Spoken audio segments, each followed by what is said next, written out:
3000 AD and alien tyranny. Battlefield Earth. If Johnny had not been so worried about other things, he would have laughed. The coordinator was relieved that this had not been received as criticism. He continued. He says he knew there would be a diplomatic conference and that a lot of lords would be arriving and they would be very uppish and snobbish and fancy. And it's true enough. I've seen them coming in on the platform. Bejeweled breathe masks, glittering cloth ornaments. One even had a jeweled monocle. Pretty fancy dudes. He then swallowed and said the rest in a rush. And if you go out there and talk to them in hides, they'll think you're just a barbarian and won't listen to you. He says if you look and act, he swallowed again, like an uncouth savage, they'll hold you in contempt. He stopped, relieved to have gotten through it. And that's what he was trying to tell you. Don't be upset with him. I could add that quite in addition to a genuine affection for you, about 35,000 lives, no, less than that now, but a lot, depend on this conference. Otherwise, I wouldn't have translated it for him because to me, Mac Tyler, you're no barbarian. Johnny thought all he would have to do was reassure Mr. Tsong he would be polite and not slap anybody, and that would be that. But not so. Mr. Tsang made the coordinator stand right there and translate everything he said exactly with no changes. Mr. Tsang hunkered down close to the side of the bed and started talking. The coordinator translated at each pause. It is one thing, translated the Scot, to be a mighty warrior. But although you have won every battle and driven the enemy to rout, from a field of slaughter, the entire war can be lost at the conference table.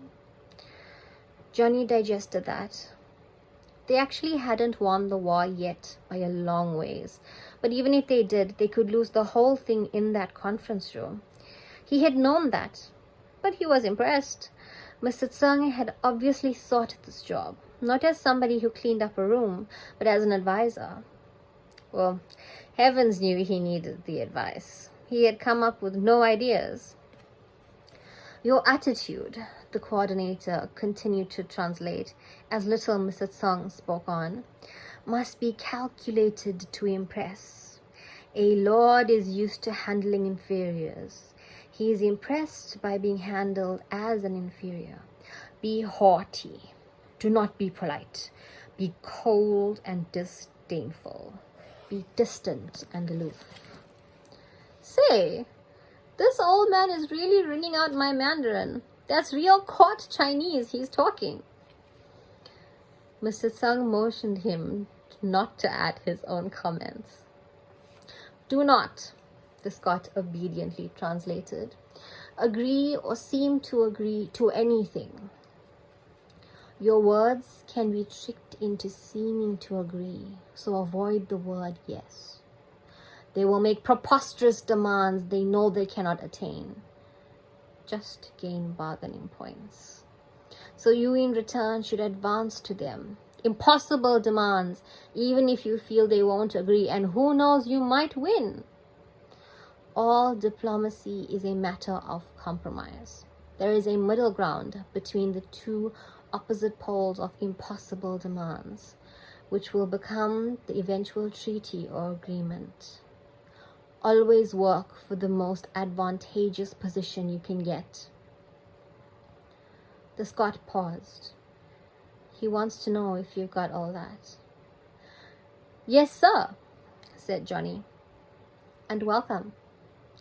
He was feeling this was useful, even though it didn't give him the idea he needed. And now, said the coordinator, he wants to give you lessons in deportment. Watch him. Well, they were dealing with creatures from many another race, and their ideas of deportment and those from ancient imperial China might not agree at all. So Johnny felt a bit tolerant as he watched the Chinese, but almost immediately he felt he was wrong. These manners fitted any race. How to stand. Feet apart, tall, leaning slightly back, firmly fixed to the earth. Position dominant. Got that? Then do it. How to hold a scepter or wand. One hand on grip end, other end laid in the other palm. Grip both ends to show control. Tap one end into palm to hint the small possibility of punishment when one might wish to seem a bit offended. Wave idly in the air to show the other's argument was of no consequence and was like the wind. Got all that? Here is a wand. Do it. Not quite right. Be easy. Lordly. Now do them all again. Walk as though not caring what lies before you. Suggests power. Steady, unstoppable. Like this. Got it? Do it. For half an hour, Mr. Tseng worked on Johnny, and Johnny realized that his own walk was like that of a panther, whereas this conference, it must be stately. Mr. Tseng made him go through the whole lesson and then the postures and walks again before he was satisfied. Johnny, who had always had a sinking feeling about being a diplomat, began to feel a bit more confident. There was an art to this thing. It was like a hunting game, but a different kind of game. It was like a battle, but a different kind of battle. He thought he was all through. He could see on the screen that more and more emissaries were arriving. But Mr. Tseng said they would all have to present their credentials at the first meeting in the conference room, and that there was lots and lots of time. Had Johnny thought of a strategy? A strategy was very necessary. How to approach the diplomatic battle. What one intended to use to maneuver. Well, Johnny could think about it. It was like a battle, but your infantry and cavalry were ideas and words. Maneuvered wrongly, it meant defeat.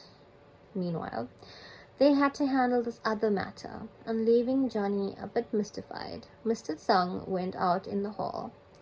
Seeing that for the moment Johnny wasn't busy, Chief Chong-won slid in the door. He was beaming and bobbing his head. "The dam!" And he made a tight grip with both fists and gestured with his hands.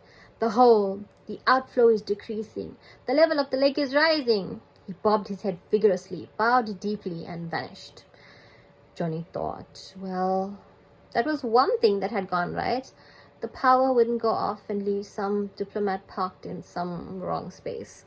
All he had to worry about now was a burning planet, the fate of his people, and this conference. Hey, that shot had worked. He wasn't dizzy. Battlefield Earth.